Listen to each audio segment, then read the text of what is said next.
Bapatla engineering కళాశాలలో వన మహోత్సవ్ వారోత్సవాలను ఘనంగా నిర్వహించారు. ఈ సందర్భంగా కళాశాల ప్రిన్సిపల్ డాక్టర్ షేక్ నజీర్ మాట్లాడారు.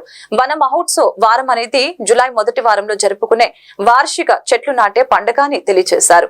పర్యావరణ సమతుల్యతను కాపాడటంలో మరియు భూమిపై మానవులకి ఆక్సిజన్ అందించడంలో చెట్లు మరియు అడవులు చాలా కీలకమైనవని తెలియజేశారు. కార్యక్రమంలో విద్యార్థులు save the tree save the life అనే నినాదంతో ర్యాలీని చేపట్టడం జరిగింది. ఈ కార్యక్రమానికి NSS programme officer K Rajendra, Vaishruti, అధ్యాపకులు, అధ్యాపకేతర సిబ్బంది మరియు విద్యార్థులు పాల్గొని వారోత్సవాలను ఘనంగా జయప్రదం చేశారు.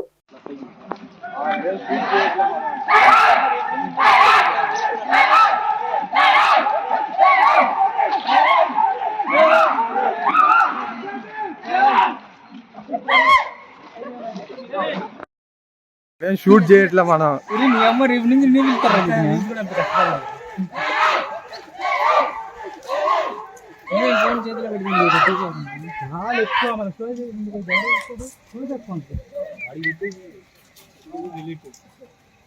చెప్పాడు కానీ మెయిల్